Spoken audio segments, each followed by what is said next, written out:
Terzultimo incontro sulla Grande Guerra. Vedo arrivare Paolo Pozzato, io ero già pronto a inventarmi una mezza conferenza perché mi aveva chiamato di essere prigioniero di treni treni in ritardo. Per fortuna ce l'abbiamo qui, per cui possiamo cominciare con tutte le truppe schierate. Io vi presenterò l'autore e dirò un paio di cose un po' più in termini generali sull'argomento di oggi. Poi Paolo Pozzato farà un intervento proprio più tecnico di storia militare, poi magari dialogheremo un po' e se ci sono delle domande, delle questioni da porre al nostro ospite saranno sicuramente benvenute. Porto i saluti anche di Daniela Brunelli, Presidente della Società Letteraria, che oggi per motivi di salute non può essere presente. E colgo anche l'occasione all'inizio, così se magari qualcuno dopo degli impegni va via non si perde questo minaccioso monito barra invito, a essere presenti numerosi, a portare persone, a contrastare diciamo il fenomeno per cui quando c'è questa stagione qui, questo caldo e questo sole è difficile venire alle conferenze. Per il 25 e 26 di maggio c'è la chiusura di questa rassegna organizzata dall'Università di Verona, dall'Istituto per la Storia della Resistenza, la Società Letteraria, che appunto vedrà ospite della nostra città a ridosso immediato del compiersi del centenario 24 maggio 1915-2015 il massimo esperto italiano di Grande Guerra, cioè Mario Isnenghi, che terrà una conferenza di ambito più generale alla Gran Guardia e un incontro invece più specifico qui alla Letteraria sul mito della Grande Guerra, che è un volume che è stato già ristampato, penso sia ormai quasi alla settima, ottava o decima addirittura edizione. Quindi vi invito a essere presenti perché veramente sono degli incontri che meritano di non essere persi. Paolo Pozzato, che è il nostro ospite qui oggi, è uno dei massimi rappresentanti della storiografia militare italiana di questo periodo. È un tema, quello della storia militare in Italia, stranamente e si posso dire anche stupidamente trascurato in ambito accademico, in ambito di pubblicazioni, e se posso dire gli storici militari italiani si contano uno per generazione, e quindi dopo Piero Pieri c'è stato Rochat, dopo Rochat possiamo dire che c'è Paolo Pozzato, e quindi ogni generazione ha uno storico di questa storia che non a caso in ambito così comune viene definita con un termine francese che è histoire bataille, e questo la dice lunga, cioè il fatto che la stessa materia in Italia non abbia un nome italiano e sia così trascurata. Invece, come vedrete sicuramente dalla trattazione di oggi, da quello che ci racconterà Pozzato e dall'argomento che trattiamo oggi, è impossibile parlare di Grande Guerra e avere la percezione di quello che è stata la Grande Guerra sotto molteplici aspetti, culturali, di impatto generazionale, di riflessi geopolitici, di evoluzione generale, così evoluzione e involuzione della nostra civiltà, senza avere la conoscenza di quello che è il dettaglio delle vicende militari di quel terribile quadriennio 14-18. Paolo Pozzato ha un lunghissimo elenco di pubblicazioni che possiamo dire coprono quasi completamente il fronte italiano della Grande Guerra, si occupano delle battaglie, degli scontri più importanti, in molti casi hanno anche rivisto e rimodulato il giudizio su alcune battaglie, alcuni eventi della Grande Guerra che a lungo erano stati immersi nella nebbia, per parafrasare un titolo di un suo libro che è appunto Generali nella nebbia. Introduco questa conferenza con alcune considerazioni, d'accordo con l'autore, cioè sono d'accordo di rubargli un po' di tempo e pensando così anche di dare un minimo di cornice o degli spunti di analisi per quello che in cui poi potrà anche calarsi la trattazione di Paolo Pozzato. Il tema dell'evoluzione tattica, cioè il tipo di guerra nuova che si presenta con la Grande Guerra sullo scenario europeo, è un tema che affonda le sue radici in aspetti che vanno al di là della guerra, delle battaglie, dei soldati.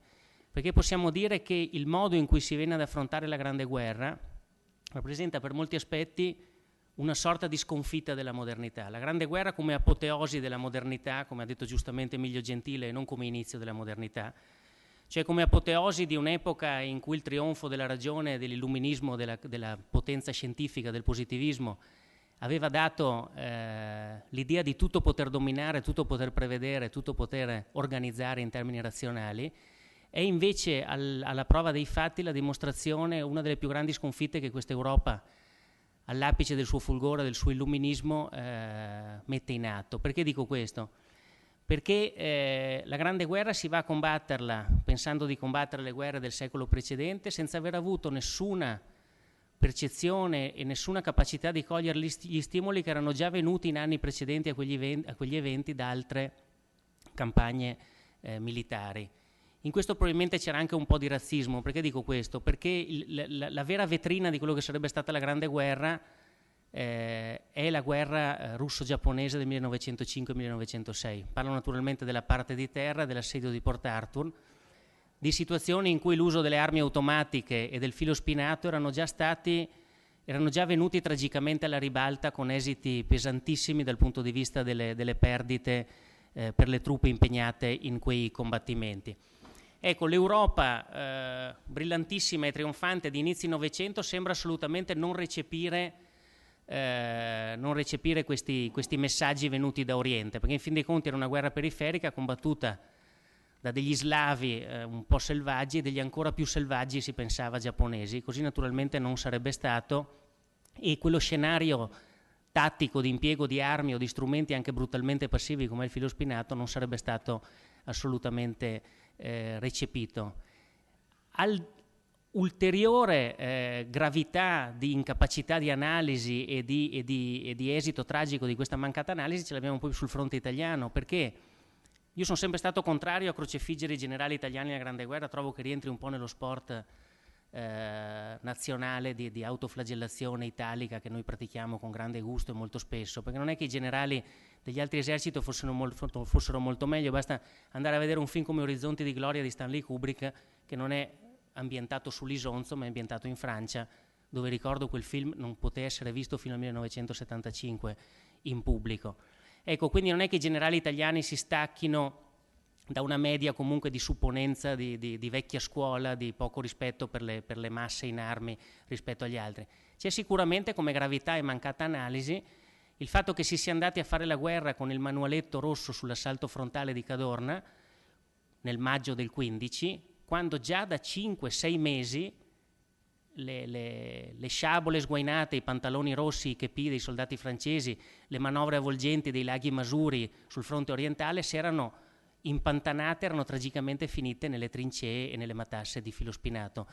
Quindi l'atto criminale che viene compiuto non è tanto la conduzione della guerra o la ferocia con cui si porta gli uomini a combattere, perché questo è un atto criminale che riguarda tutta l'Europa e tutto il sacrificio patito dall'Europa, ma è sicuramente criminale che nessun consigliere militare, nessun generale in capo, nessuna figura di collegamento con gli altri eserciti, con le altre realtà europee, anche solo con la stampa che usciva, avesse fatto mente locale sul fatto che la guerra che andavamo a combattere non sarebbe stata una guerra di tipo garibaldino, di tipo risorgimentale, ma una guerra che avrebbe avuto di fronte filo spinato e mitragliatrici, perché è questo il binomio sicuramente di cui ci parlerà Paolo Pozzato. E non a caso va ricordato anche come impatto, come segno che lascia nella psiche dei combattenti, la Grande Guerra avrà un riflesso molto maggiore rispetto alla seconda, che pure costerà un numero di vite umane infinitamente più alto, perché proprio il tipo di modalità di guerra, di battaglia, il tipo di vita a cui viene sottoposto il combattente porterà l'essere umano a prove devastanti. Io chiudo questa breve introduzione, se portate pazienza, ci vorrebbe un attore che legge, ma insomma cercherò di far sentire il meno possibile il mio accento padano, con la lettura di 3 pagine prese da un libro che a chi non l'avesse letto consiglio vivamente, perché a mio modo di vedere è il più bel libro che è stato scritto sulla Grande Guerra di memorialistica, che è Trincee di Carlo Salsa. Siccome siamo in una nazione curiosa, questo libro nessuno ha pensato di ristamparlo per il centenario della Grande Guerra, così come non sono stati stampati tanti altri testi fondamentali per la comprensione di quei fatti.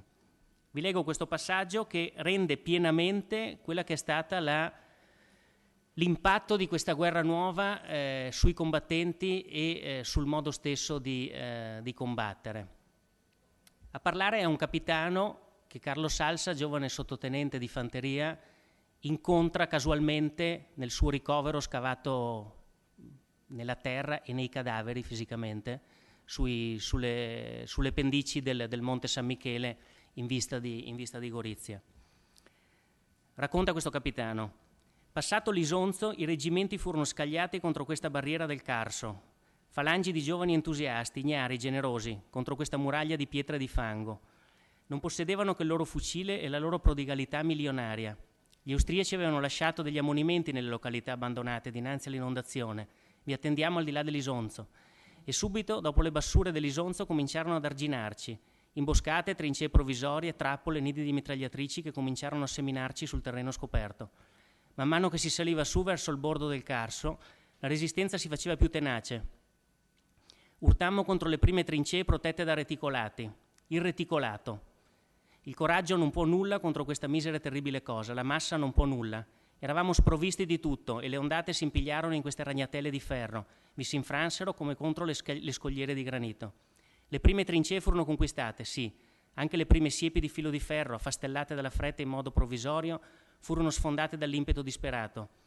Dovunque, sul San Michele, a San Martino, al Monte Seibusi, sull'altopiano di Doberdò, lungo le alture di Selz, questa marea di uomini fu avventata ciecamente contro la ferocia del nemico e delle sue difese, su per la pietraia ostile, carne umana contro la materia bruta, veemenza di primavera contro la macchina in agguato, coraggio aperto contro l'insidia nascosta. E dovunque l'urlo dell'assalto fu soverchiato dal freddo balbettamento delle mitragliatrici. Si giunse fin sotto l'orlo del Carso, intagliato da trincee preparate da tempo, munite di ogni arma e frangiate di reticolati profondi, densi, solidi. Ma il terreno conquistato era stato coperto di morti. Quasi tutti i reggimenti vennero pressoché annientati. Non si poteva più andare oltre, senza artiglieria sufficiente, senza bombarde, senza nulla. Ricordo che l'esercito italiano entra in guerra con 600 mitragliatrici e poco più di 1 migliaio di cannoni nel 15. Ma i comandi sembravano impazziti. Avanti, non si può, che importa, avanti lo stesso. Ma ci sono i reticolati intatti. Che ragione, i reticolati si sfondano coi petti o coi denti o con le vanghette. Avanti, era un'ubriacatura. Coloro che confezionavano gli ordini li spedivano da lontano e lo spettacolo della fanteria che avanzava, visto al binocolo, doveva essere esaltante. Non erano con noi i generali. Il reticolato non l'avevano mai veduto se non negli angoli dei loro uffici territoriali e non si capacitavano che potesse essere un ostacolo. Arrangiatevi, mandate avanti, per Dio. Che si fa, si scherza? Imbottivamo alla meglio i vuoti che ogni azione priva, giorno per giorno, spaventosi nei reggimenti. E su, fanteria pelandrona, all'attacco. I nostri soldati si fecero ammazzare così a migliaia, eroicamente, in questi attacchi assurdi che si ripetevano ogni giorno, ogni ora, contro le stesse posizioni. Nessun alto ufficiale fu mai visto salire tra noi per rendersi conto, per giudicare. Qualche colonnello, sgommentato dalla strage, cominciò a opporsi agli ordini che ripetevano come un ritornello, avanti ad ogni costo. Fu silurato, col motivo che non nutrendo fiducia nell'esito dell'attacco non poteva infonderla nei dipendenti. Gli altri, per non deragliare dai binari della carriera che s'annunziava promettente, tacquero o peggio affettarono una fede incrollabile e facevano proseguire fino a noi con aggiunte draconiane ordini pazzeschi di uscire in pieno giorno all'assalto contro le difese intatte. E allora fuori. Gli austriaci ci pigliavano gusto, ci lasciavano giungere senza sparare fin sotto i reticolati per essere ben sicuri che nessuno potesse scamparla. E poi musica. Mi ricordo che un giorno, dopo 3 assalti consecutivi inutili, micidiali, con la compagnia ridotta a 50 uomini, mi giunge l'intimazione di ripetere per la 4ª volta l'azione. Non ci vedo più. Mi precipito fra un fottio di pallottole al comando di battaglione, mi metto a gridare che sarebbe una pazzia. Mi sfogo una buona volta a cantar chiaro. Il maggiore mi lascia terminare, poi mi spiana sotto il naso la sua rivoltella e mi dice tranquillamente: o lei va all'attacco o io ho il dovere di sparare. E avevo già questa medaglia d'argento sul petto allora. Che c'era da fare? Uscimmo. Ricordo che l'ufficiale che era con me, un pezzo di giovanotto con tanto di fegato, saltò dalla trincea con la caramella all'occhio, armato solo di un frustino, tanto era lo stesso. Chissà, forse era impazzito, povero ragazzo. Mi pare ancora di vederlo là, ritto in piedi, che scuote i reticolati, brandendo nell'aria il suo frustino e gridando agli austriaci: fuori anche voi, imboscati. Gli ribatté una pallottola che gli fece scoppiare il cranio. È rimasto lassù, aggrappato a quei terribili viluppi spinosi, come se volesse obbedire anche all'ordine di strappare i reticolati coi denti. Il mio compagno si interrompe, dal viso incavato trapela come una trasparenza verdastra. Morire non conta, si sa che una volta o l'altra la pelle bisognerà rimettercela, no? Ma quello che avvilisce, che demoralizza, che abbatte è di veder morire così, inutilmente, senza scopo. Non si muore per la patria così, si muore per l'imbecillità di certi ordini e la vigliaccheria di certi comandanti. E quello che è avvenuto al mio reggimento per me è avvenuto per tutti, perché tutti raccontano le stesse cose. E forse nessuno sarà a raccontarle poi quando si potrà. Ora, dal 21 ottobre, è ricominciata l'offensiva. nelle stesse condizioni disperate. È un mese che si continua a infuriare contro le stesse trincee, senza poter fare un passo. Dovunque, tutti i giorni, o siamo noi o sono i bersaglieri, non si sente che gridare Savoia. E tutto il giorno è un martellamento di artiglieria e di mitragliatrici da fare impazzire. Bisogna che intervenga il maltempo per far cessare questo finimondo. Ora ci sono i tubi di gelatina, ma cosa contano? Gli ordini sono sempre quelli, si mettono i tubi di notte. Tu pensi che si dovrebbe andare all'attacco subito, no? Per approfittare dello scompiglio e dello sgomento, ma che? Bisogna attendere poi l'alba per rendersi conto degli effetti ottenuti e per tenere una direzione. Un po' d'ordine, per Dio, ci vuole. Così che gli austriaci hanno tutta la comodità di piazzare dinanzi al varco aperto una mitragliatrice, sicuri che sarà piazzata a dovere. Ecco tutto ciò che ha ridotto i soldati, quegli eroici soldati che sono giunti fin qui, a un gregge sfiduciato, passivo. Una volta, quando c'erano da mettere i tubi, benché si sapesse che per le micce troppo corte era quasi impossibile ritornare, si trovavano sempre dei volontari. E se di quei 10 ne tornavano 2, quei 2 il giorno dopo si offrivano ancora, meravigliosamente. Ora vanno perché mi spetta, come le giumente cacciate a colpi di randello al ceppo dell'ammazzatoio. Sanno come si muore, vedono coi loro occhi esperti il grottesco di certi ordini e vi si rassegnano come al minimo pericolo. I superstiti scendono a riposo con l'animo messo a soqquadro da quello che han veduto. E i complementi a contatto con questi sopravvissuti imparano presto e salgono in trincea già scossi dai racconti uditi. Il mio colonnello, in un'orazione agli ufficiali, sosteneva che il nemico va terrorizzato con la nostra stessa disperazione, che bisognava incutere al nemico il panico della nostra follia. Ah, se i comandi comprendessero che contro un reticolato intatto e una mitragliatrice che funzioni non c'è massa che conti, se comprendessero che questa è una guerra di materiali e che il coraggio inerme non può nulla, ma i generali sono incrostati alle norme tattiche distillate dai libri, sono inzuppati di ricordi garibaldini, in cui la guerra si fa cantando con le fanfare e le bandiere in testa. La notte rimbomba cupamente, nelle pause una fitta punteggiatura di fucilate. Arriva un portaordini che dice: il tenente Ventura la prega di assumere il comando del primo plotone nel camminamento austriaco, è caduto un'ora fa una marmitta e l'ufficiale è stato ferito. Lo portano giù adesso a spalla. Bisogna andare subito, mi appresto. L'amico, cioè il capitano che parlava prima, mi guarda a lungo con quei suoi occhi freddi e tristi. Buona fortuna, dice con voce ferma. Tu scendi? Eh sì, è tardi, ma Grandin, aspetta che si acquieti. È già troppo tardi, se sopraggiunge l'alba è peggio. Egli esce prima di me strisciando, fuori nel buio fitto che lo cancella ai miei occhi, ripete buona fortuna e mi stringe la mano forte a lungo. Mentre mi volgo una ventata ci investe. Mi getto a terra, nel balenio sinistro vedo l'ombra che mi stava dinanzi, lanciata nel vuoto a braccia spalancate come una croce. Ecco, queste 2 pagine sono il riassunto di quello che hanno affrontato i soldati italiani, di altri paesi anche, ma soprattutto italiani in quelle condizioni disperate nella Grande Guerra. Nel suo diario Carlo Gadda dice: la guerra è brutta ma almeno cerchiamo di farla bene. Ecco, purtroppo oltre a doverla fare non si riusciva neanche a farla bene. Sui motivi di questo passo sicuramente la parola a Paolo Pozzato. Grazie.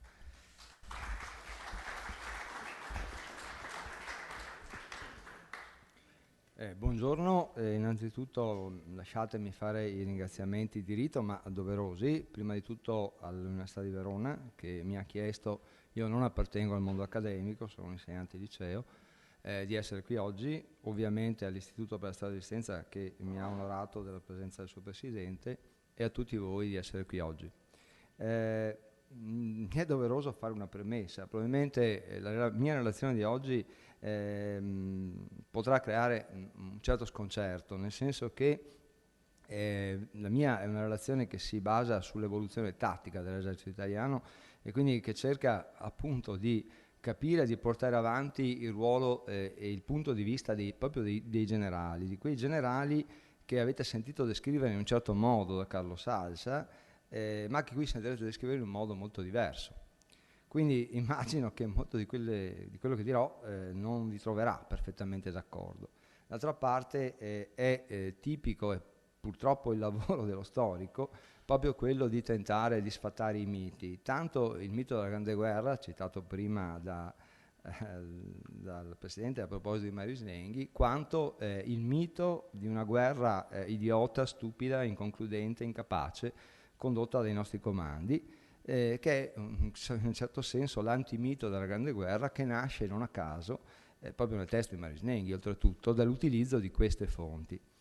Intendiamoci, nessuno dice che Salsa non abbia fatto la guerra o che non l'abbia raccontata, a parte il fatto che la racconta in un modo negli anni 20 e in un modo completamente diverso negli anni 30, e quindi c'è da chiedersi quale dei 2 modi è quello giusto. ma lui, come tutte le fonti diaristiche, hanno il problema di capire quanto per restare sui temi odierni e di attualità, quanto il giudizio del singolo studente sia capace di valutare correttamente l'operazione dell'insegnante o dell'intera scuola. Comunque entro nel merito. È opinione largamente condivisa anche fra gli studiosi che l'impiego dell'esercito italiano nel corso del primo conflitto mondiale non presenti un'evoluzione tattica particolarmente significativa. Nulla di quello che accade sul fronte italo-austriaco, almeno fino a Caporetto e all'intervento delle forze franco-britanniche in Italia, sembra paragonabile agli sviluppi dottrinali e alle esperienze tattiche francesi, inglesi o tedesche. La guerra italiana appare quasi schiacciata su una dimensione priva di mutamenti della guerra di trincea, quella che avete sentito descrivere, in cui fatalmente le battaglie di logoramento del 15 possono essere scambiate, normalmente lo sono dagli studiosi, con le spallate della tarda estate del 16 e del successivo 17. In questa prospettiva, solo l'arrivo delle truppe alleate in Italia e il deciso intervento del generale Foch sul nuovo comando italiano, cioè il triumvirato Diaz-Giardino-Badoglio, ricordato puntualmente e causticamente dal colonnello Gatti nel suo diario, avrebbe cambiato l'aria, imponendo ai comandi italiani un significativo mutamento di prospettive. Inutile aggiungere che a tale intervento viene in questo modo attribuita una parte non trascurabile della vittoria finale sul fronte italiano, con le inevitabili polemiche e gli strascichi del dopoguerra, legati al fatto che comunque Vittorio Veneto avrebbe dovuto o doveva costruire l'Italia. E ovviamente non lo avrebbe fatto se il merito di Vittorio Veneto era dei francesi e degli inglesi. Non è nelle possibilità di oggi di questo intervento effettuare una puntuale dimostrazione della sostanziale unilateralità di questa tesi, che pur potendosi valere di alcune importanti pezze d'appoggio, dalle stesse testimonianze anglo-francesi alle annotazioni di alcuni alti ufficiali italiani, ignora non solo di decisive testimonianze in senso contrario, non solo italiane ma soprattutto austro-tedesche, ma anche un fondamentale corredo dottrinale e documentario pubblicato e rivalutato nelle ricerche di questi ultimi anni.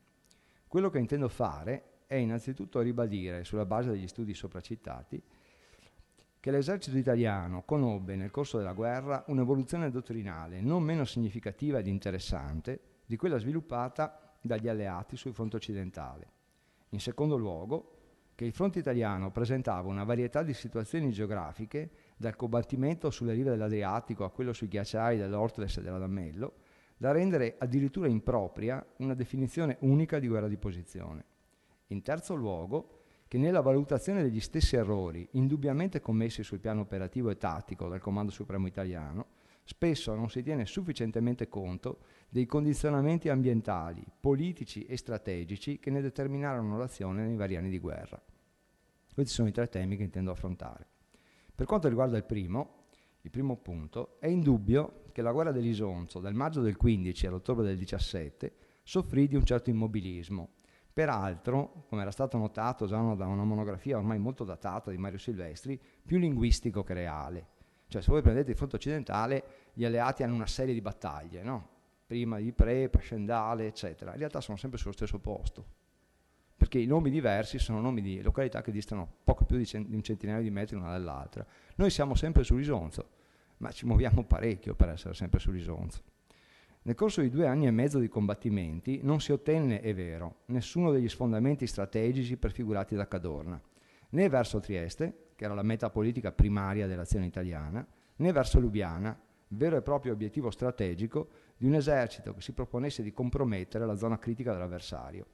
Si realizzarono però successi tattici di portata tutt'altro che trascurabile, dalla conquista del Montenero a quella di Gorizia, che non va dimenticato è l'unica città delle potenze orientali, delle potenze centrali, a parte appunto le città orientali, penso a Przemyśl o a tutta la cintura difensiva dei Beschidi, è l'unica città, vi dicevo, degli imperi centrali che viene conquistata dalle forze dell'intesa.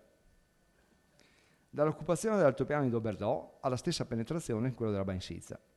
Questi ultimi furono tali da spingere il Comando Supremo Austro-Ungarico a rinunciare ad ottenere la vittoria sul fronte italiano unicamente con le proprie forze, cioè quello che costituiva uno dei suoi obiettivi anche politici fondamentali, e a ricorrere all'aiuto determinante quanto pagato a caro prezzo dell'alleato germanico. Questa scelta, cioè la scelta di ricorrere ai tedeschi, più ancora delle singole valutazioni da parte di alte personalità delle forze imperiali austriache, dimostra che all'indomani dell'11ª battaglia dell'Isonzo anche il muro umano di Leben der Mauer, per usare l'espressione del generale Borowevich, che per 2 anni aveva assicurato la difesa della monarchia danubiana sull'Isonzo, non dava più sufficienti garanzie di tenuta. Tutto ciò non era costato poco in termini di vite umane, di risorse e di tenuta morale dell'esercito di Cadorna. Nell'estate del 17, a dispetto delle innovazioni tecnico-tattiche introdotte e della maturata consapevolezza della necessità di non sprecare le risorse umane che si erano fatte ormai scarse e preziose, anche le fanterie italiane erano prossime all'esaurimento delle loro reali capacità operative. Anche senza tener conto dei mesi necessari per preparare una nuova offensiva che presentasse anche solo minime possibilità di successo, era pressoché certo che l'esercito italiano non sarebbe stato in grado di effettuarla prima della primavera del 18, e anche in questo caso con un impiego dell'ultima classe di leva, quella del 99, significativamente diverso da quello con cui si erano sacrificate le classi precedenti. Semplicemente non si sarebbero trovati i reparti, e forse nemmeno i comandanti, in grado di affrontare nuovi sacrifici come quelli richiesti dal Monte Santo e da San Gabriele. Questo fatto e la successiva rotta di Caporetto hanno spinto gli stessi critici militari italiani, tanto della generazione di Cadorna, penso a Viganò e a Barone, quanto del secondo dopoguerra, da Piero Pieri fino a Rochat e ad opere molto recenti, ad ignorare o almeno a non dare il giusto peso alle trasformazioni dottrinali volute o accettate dal Comando Supremo in 2 anni e mezzo di lotta.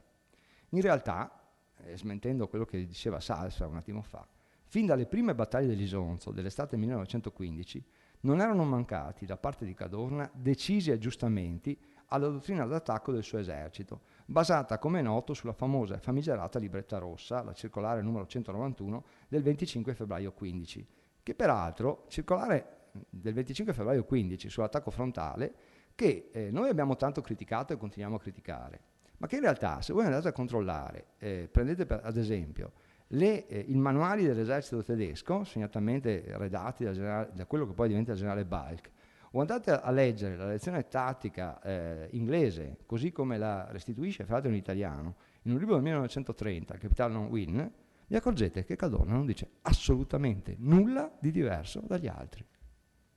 Cioè il problema è uno solo. Nel momento in cui la manovra non si può fare, si ha di fronte a una trincea continua. L'unico modo per attaccarla è attaccarla frontalmente. E su questo concordano tutti, nessuno escluso. Così come non erano mancate richieste da parte di Cadorna ai comandi di corpo, cioè ai colonnelli, di indicare con la compilazione di appositi questionari le modalità che a loro parere andavano riviste nella tattica di attacco alle posizioni austro-ungariche. La stessa consapevolezza del valore proporzionalmente maggiore delle forze di artiglieria rispetto alla fanteria nei procedimenti di attacco a posizioni fortificate si era fatta strada più presto di quanto non si sostenga solitamente. Le richieste fatte in tal senso agli alleati, cioè di fornire al fronte italiano le batterie necessarie per sostenere lo sforzo offensivo e per assicurargli al fronte una valenza significativa sotto il profilo strategico, non attesero il rovescio di Caporetto. Ci siamo dimenticati, spesso gli storici militari sono dimenticati, il numero di batterie inglesi e francesi che sono schierate sull'Isonzo nel 1917. Va anzi osservato, a proposito di quanto prima suggerito riguardo ai condizionamenti, che gli stessi comandi alleati usarono a più riprese la minaccia del ritiro delle batterie fornite in precedenza, unita a quella, lo vedremo, non certo meno efficace del taglio dei finanziamenti, per indurre Cadorna ad offensive che gli sono state in seguito imputate come un inutile spreco di risorse. Cioè molte delle offensive di Cadorna, non tutte, ma parecchie offensive di Cadorna furono fatte su esplicita richiesta degli alleati, con Cadorna contrario. Nel comando di Udine trascurò di prendere visione, a proposito di quanto si diceva prima, dei rapporti che il colonnello Breganze inviava dal fronte occidentale, di discuterne le esperienze e di ignorare gli ammaestramenti tattici delle ultime battaglie. Se volete il riscontro documentario fate altro che controllare il fondo Breganze al Museo del Risorgimento di Milano e trovate le annotazioni di Cadorna. Come è stato rilevato dal colonnello Cappellano e dal generale Di Martino, l'affermazione di Cadorna di aver forgiato un esercito nelle trincee anche garantendogli un apparato dottrinale adatto alle circostanze, non era una mera vanteria o un semplice prodotto dell'esaltazione orchestrata sulla figura del capo di Stato Maggiore, soprattutto dopo la conquista di Gorizia. Le spallate isontine, tanto criticate fra l'altro, del 16 e del 17, sosteneva ragione il capitano Pinchetti ancora a metà degli anni 30, erano ispirate da una filosofia e rispondevano a delle esigenze esattamente opposte rispetto alle battaglie di logoramento del 15. Laddove nel 15 si trattava di gettare nel combattimento fino all'ultimo battaglione intatto, come descritto da Salsa, nella speranza di sfruttare la superiorità numerica per avere ragione di un avversario già impegnato e gravemente logorato da 2 fronti di lotta, senza prestare una particolare attenzione alle armi ausiliari del combattimento o al ruolo del fuoco nell'aver ragione degli ostacoli passivi, anche perché non si aveva né l'uno né l'altro, ora si ribadiva, ora intendo nel 16 e nel 17, la necessità di risparmiare gli uomini. La spallata rispondeva alla convinzione, maturata da Cadorna a fronte dell'inaridimento delle risorse umane in arrivo dal paese, che tutto quello che si poteva conquistare era il risultato di quanto l'artiglieria riusciva a distruggere e la fanteria di conseguenza ad occupare nelle prime 24 al massimo 48 ore di lotta. Insistere ulteriormente sarebbe stato inutile. Avrebbe comportato, come era stato appunto dimostrato dalla campagna del 15, uno spreco inutile ed ormai non più sostenibile di uomini che avevano ormai perso molto, se non tutto, l'entusiasmo dei primi mesi di guerra.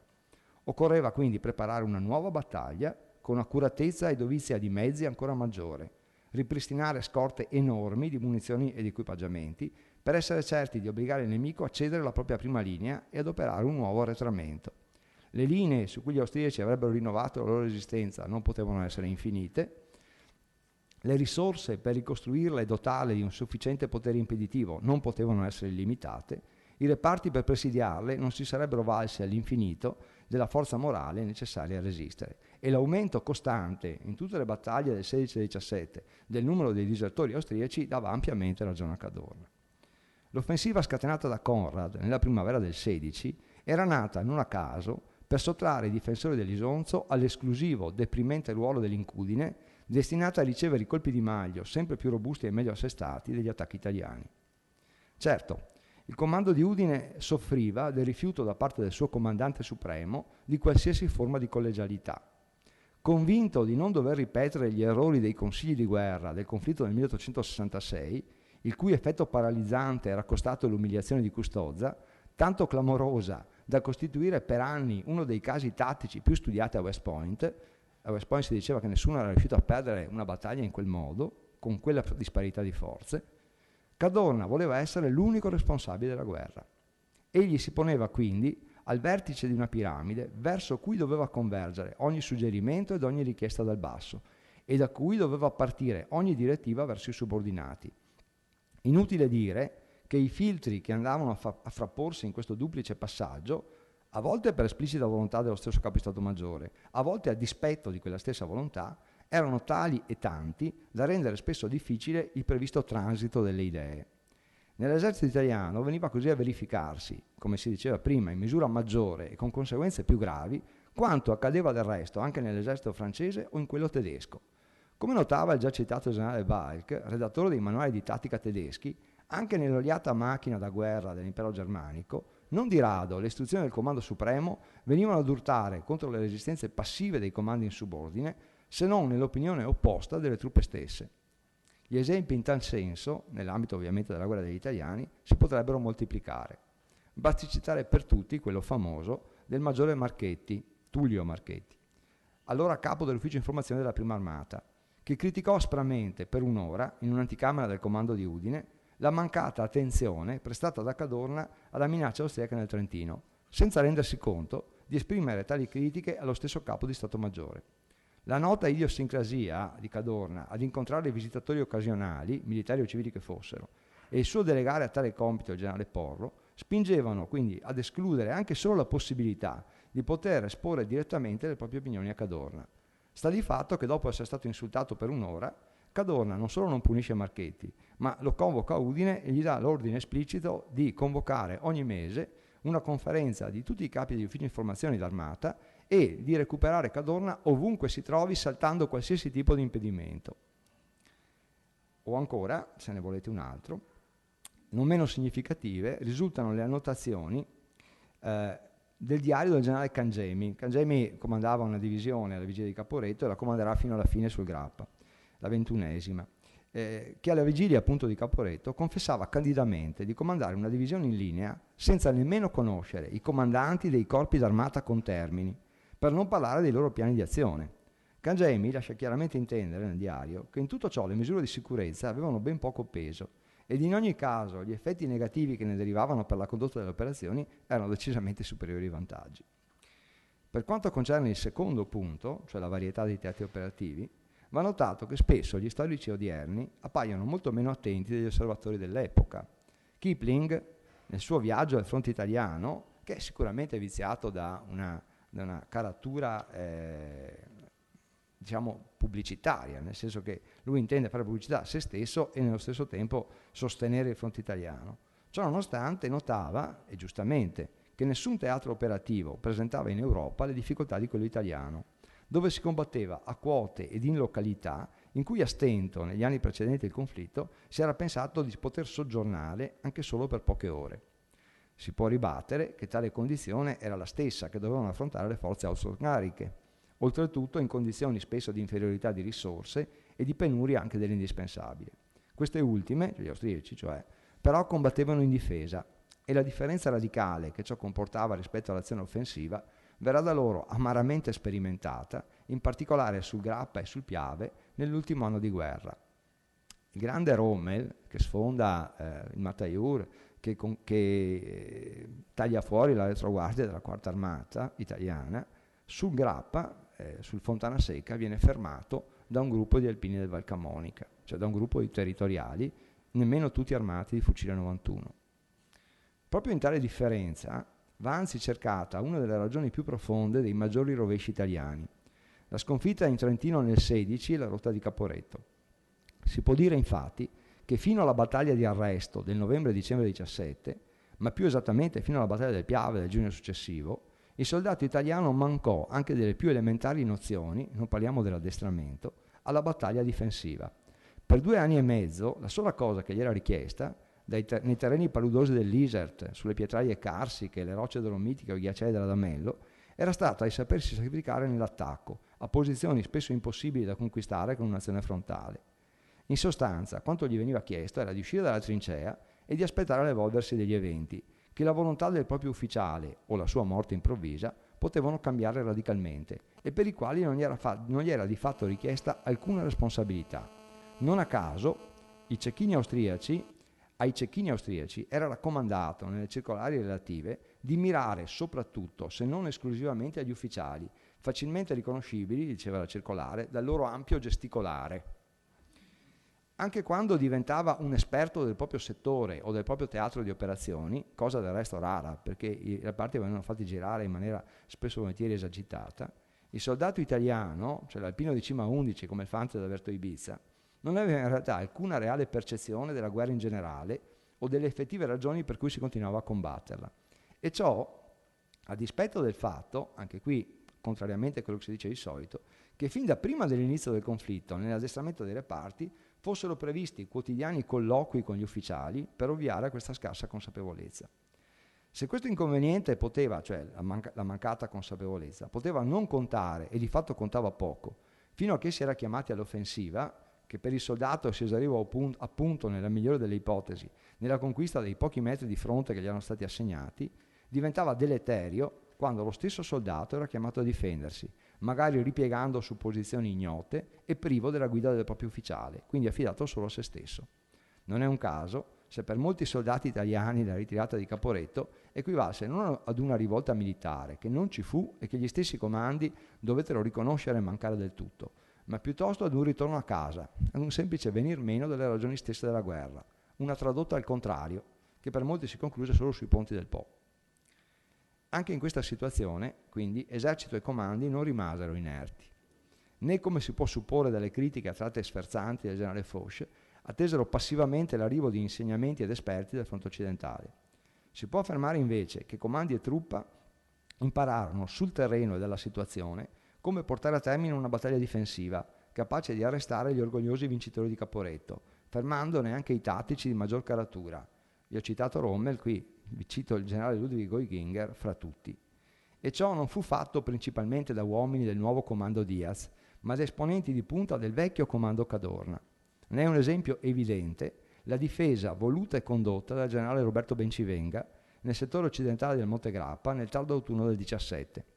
Nell'impossibilità di evitare un'infiltrazione degli attaccanti, aveva pochi uomini su un fronte troppo vasto, l'ex capo della segreteria di Cadorna, il vero cuore operativo del comando di Udine, impose ai suoi reparti della Brigata Aosta di conservare i tronconi della linea interrotta, garantendo la tenuta delle due ali interne. La convinzione che Bencivenga volle inculcare nei suoi subordinati fu che il nemico, penetrato in profondità, sarebbe stato perduto proprio dalla scarsa ampiezza del suo sfondamento. Anche se qualche suo reparto fosse arrivato alle retrovie, avrebbe esaurito la sua spinta per mancanza di alimentazione e non avrebbe fatto altro che aumentare il numero di prigionieri. Non era ancora la difesa elastica, che sarà protagonista della battaglia del giugno del 18, ma costituiva già una risposta efficace ai problemi emersi sull'Alto Isonzo poche settimane prima. Non è qui poi il momento di entrare nel merito dell'evoluzione tecnica dell'armamento, che, è già stato ricordato, in un esercito che aveva iniziato la guerra con 609 mitragliatrici e che la terminò avendone impiegate oltre 60.000, fu tutt'altro che trascurabile. Dalla creazione di nuovi esplosivi all'utilizzo del tiro calcolato e della contropreparazione anticipata, dall'evoluzione del naviglio leggero, i famosi MAS, alla costruzione di velivoli e tattiche per la ricognizione lontana o il bombardamento a massa, con il brevetto di volo fornito a centinaia di piloti statunitensi sui caproni CA4, a parentesi, l'unica medaglia d'oro americana nella Prima Guerra Mondiale è un pilota di caproni, il tenente David Fenafly, newyorkese. Il teatro di guerra e le forze armate italiane ebbero ben poco da invidiare alle altre realtà combattenti. Va anzi ribadito, soprattutto nel confronto col successivo conflitto mondiale, come sotto il profilo tecnico il Paese seppe fornire alle sue forze armate, a dispetto delle immancabili polemiche sui profittatori di guerra, gli scarponi di cartone e quant'altro, quel supporto che mancherà per lo più 25 anni dopo. Basti pensare che la Prima Guerra Mondiale si fa con il fucile 91, la Seconda Guerra Mondiale si fa con il fucile 91, è sempre lo stesso. Infine, merita di essere ricordato il fatto che la guerra italiana, soprattutto durante la gestione Cadorna, fu profondamente influenzata dall'andamento del conflitto sul fronte occidentale, se non ne fu addirittura pesantemente condizionata. Se da un lato, infatti, i comandi militari franco-britannico non videro mai nel fronte sud-occidentale, anche in contrasto con l'opinione espressa da Lloyd George, soprattutto dopo il fallimento dell'impresa di Gallipoli, un teatro operativo su cui si potesse decidere la guerra, chiesero comunque all'esercito italiano di impegnare il maggior numero possibile di unità austro-ungariche. Si può anzi affermare che proprio il carattere insostituibile dell'appoggio economico-finanziario dell'intesa allo sforzo bellico italiano consentì ai comandi italiani di esercitare su Cadorna una pressione cui il capo di Stato Maggiore italiano non si sottrasse mai. Non va dimenticato, ad esempio, che il 90% del carbone consumato in Italia arrivava dalla Francia e dall'Inghilterra, che avrebbero potuto semplicemente tagliarlo nel momento in cui non facevamo quello che veniva richiesto ai loro comandi militari. Non è azzardato notare proprio in ciò una delle principali differenze tra il comando di Udine e quello successivo di Padova, cioè Diaz. Alla sincera adesione di Cadorna alle richieste dei comandi alleati, e qui sì Cadorna è un uomo dell'Ottocento, qui sì Cadorna è ancora l'uomo della generazione di Cavour, quello che deve rispettare fino in fondo la parola data, con la conseguente ideazione di offensive a volte prive di obiettivi precisi, basta pensare alla quinta battaglia dell'Isonzo, o costellate di inutili e dispendiosi sforzi tattici. L'attacco a San Gabriele fu un'autentica follia, farà riscontro una direzione, quella di Diaz, improntata all'attendismo e ad una sorda resistenza nei confronti delle pressioni d'Oltralpe.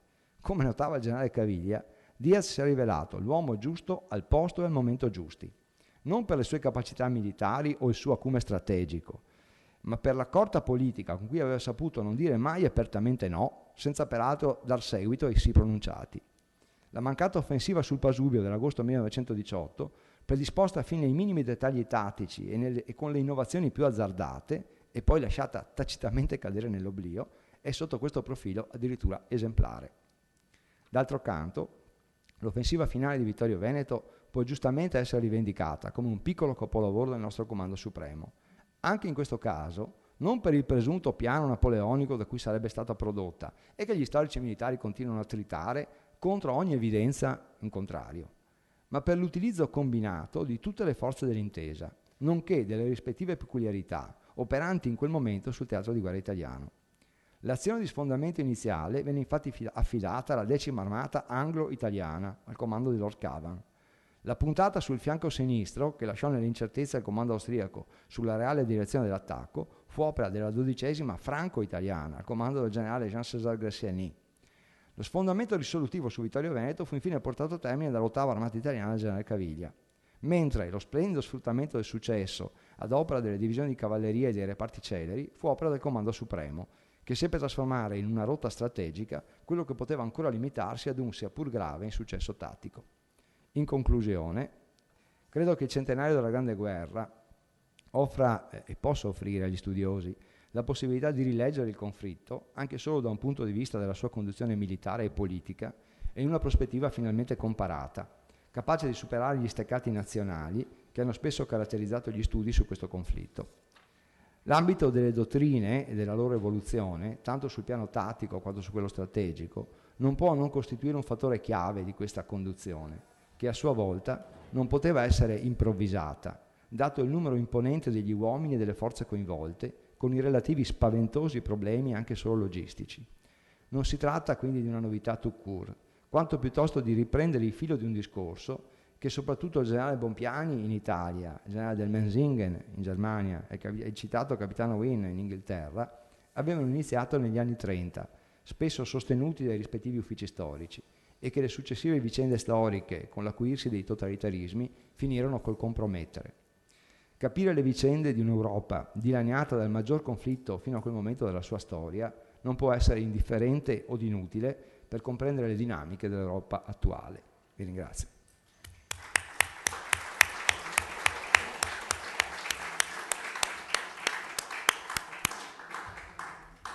Grazie a Paolo Pozzato per questa panoramica così intensa e esauriente, e anche per gli spunti di revisione di alcuni aspetti che sono usciti appunto dalla sua relazione. Io prima magari di chiedere se c'è qualche domanda volevo sottoporgli una serie di questioni che sono emerse così dall'ascolto della sua relazione o che comunque hanno in questa relazione un fondamento. La prima naturalmente, come avevo anche detto io all'inizio, no, di ricollocare criticamente questi generali italiani così vituperati in un quadro generale di un certo modo di fare la guerra. Le percentuali spesso dicono più di tante parole, no? Cioè il contingente americano che arriva nel 17 sul fronte occidentale è quello che avrà il più alto numero di perdite in termini percentuali rispetto a tutte le altre forze schierate in campo, dove si vede che questo difetto di non imparare le lezioni tattiche o di usare comunque il materiale umano in maniera abbastanza leggera non era un difetto solamente italiano, ma anche i generali americani appunto che arrivano in Francia nel 17 hanno delle dottrine non particolarmente tutelanti in merito di vite umane. Lo stesso si ricordava di Cadorna la capacità di ascoltare in molti casi la Strafexpedizione, gli ordini disattesi da lui che aveva dato a Brusati per la prima armata di mettersi sulla difensiva, la sua, come si dice, preveggenza nell'organizzare il cardine della difesa del 17 allestendo il Grappa a fortezza e a snodo difensivo ben prima dello sfondamento austriaco. D'altro canto volevo anche sottoporre nel quadro di questa domanda, cioè dei meriti che comunque vanno riconosciuti a Cadorna come organizzatore e come generale non improvvisato, la questione che era emersa dal caso politico del colonnello Douay, cioè il fatto che, seppure era vero che lui qualche volta accettava anche osservazioni o critiche, pensiamo a Battisti che va a parlare con Porro della Strafexpedizione che non viene ascoltato, in altri casi era molto rigido nell'opporre la sua autocrazia assoluta. Seconda questione, si parlava all'inizio di modelli non recepiti o recepiti. Pozzato citava nella sua relazione il San Gabriele, che è un episodio forse che non si conosce tanto anche tra gli appassionati di storia, ma che è una sorta di piccola Verdun italiana, cioè è la decisione specifica di trovare un punto di frattura sul quale esercitare una massima pressione per spezzare il fronte nemico. È un vulcano che divorerà una quantità di vite di reggimenti mostruose e del quale adesso la natura si è riappropriata come per l'Armada, facendolo quasi scomparire dall'occhio del visitatore o del turista di quelle zone.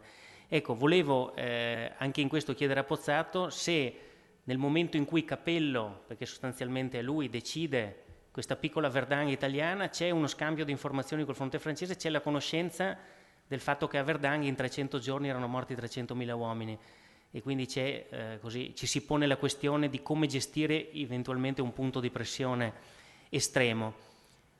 Penultima cosa, la questione della coralità della decisione dei consigli di guerra.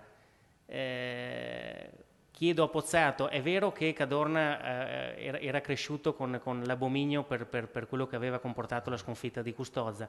D'altro canto mi chiedo se lui ha qualcosa da dirci di nuovo, di dirimente, sul fatto che bene o male tutte le spallate carsiche isontine, partite con l'idea di far forza su un unico punto, per una serie di questioni politiche, caratteriali, personali, una su tutte il fatto che un po' di gloria doveva toccare sempre anche la terza armata del Duca d'Aosta, o il dualismo Capello-Cadorna, abbiano comunque comportato il fatto che un'effettiva lancia termica, cioè un effettivo punto singolo di pressione per spezzare il fronte, non sia mai potuto esserci. Anche qua la gestione di pressioni politiche interne o esterne. Ultima cosa, si parlava dei soldati italiani e dell'ordine di uccidere per primi gli ufficiali in maniera tale da lasciare disorientate questo esercito di contadini, in molti casi analfabeti. Domando a Pozzato se sia sposabile e se abbia un senso questa sorta di espansione del pensiero weberiano su protestanti e cattolici, anche sull'idea di un diverso cittadino in divisa tra potenze centrali, soprattutto Germania e Italia, cioè il fatto che comunque un esercito in cui il piccolo reparto aveva scarsa autonomia fosse anche lo specchio di una società in cui si dava poca fiducia al cittadino in quanto tale e al cittadino in armi in particolare.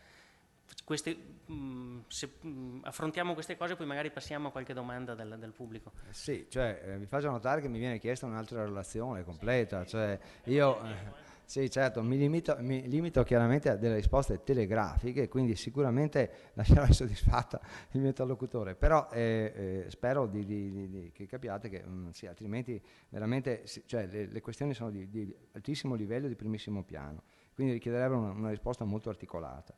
Allora, generali italiani e generali stranieri. Allora, non va dimenticato una cosa.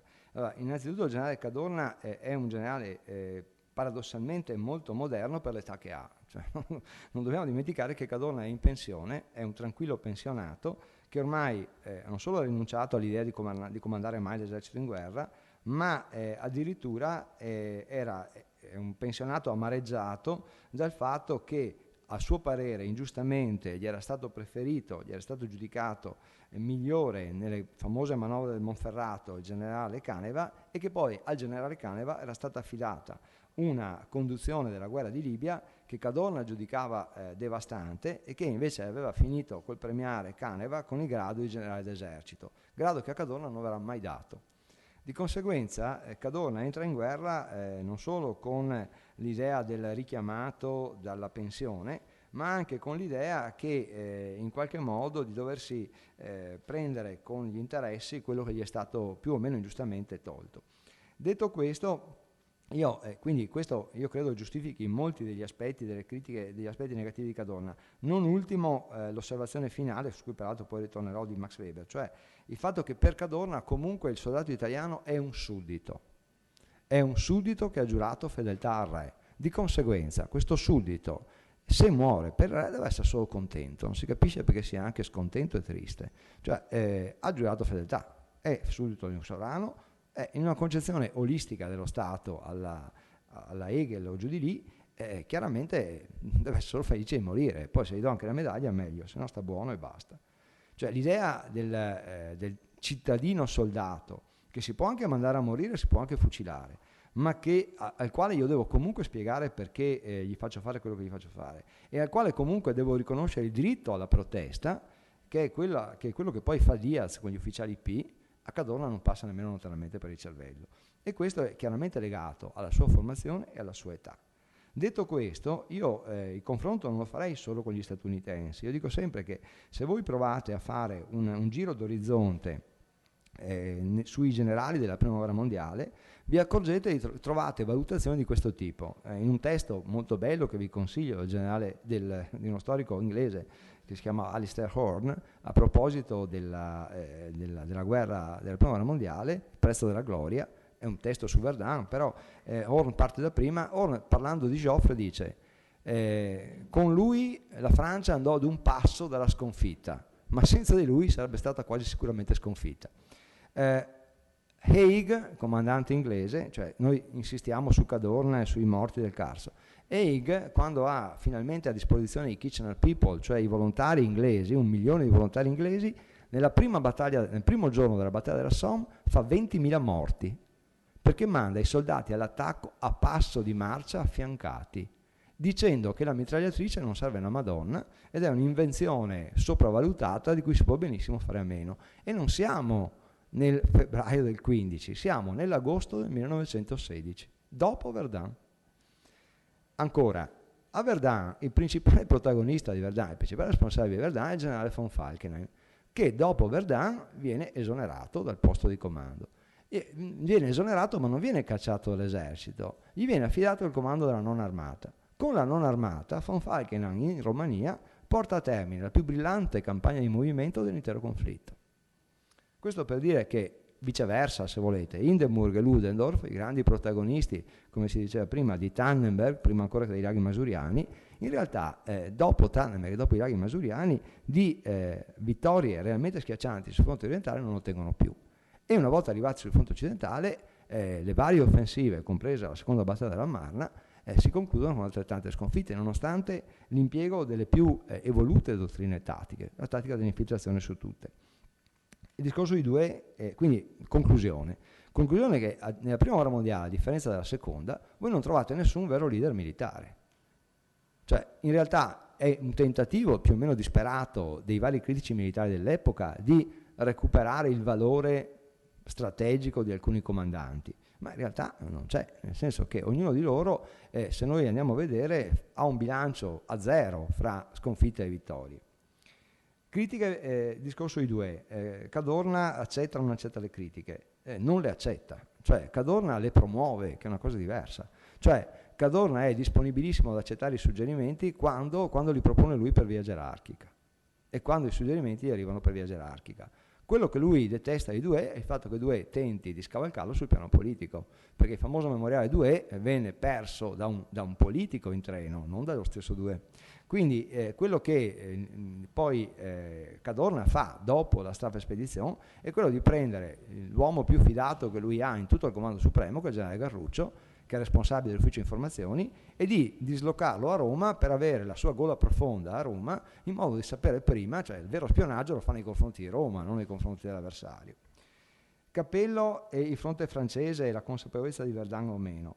Capello è in questa fase, cioè nella fase citata del San Gabriele, è quello che dopo aver vinto Gorizia è stato allontanato da Cadorna, è stato mandato a comandare un oscuro corpo d'armata sull'altopiano, è stato messo agli ordini di un suo ex subordinato come Montuori, e di conseguenza è uno che quando poi torna in sella è convinto che a questo punto è la sua ora, il suo momento di sostituire Cadorna.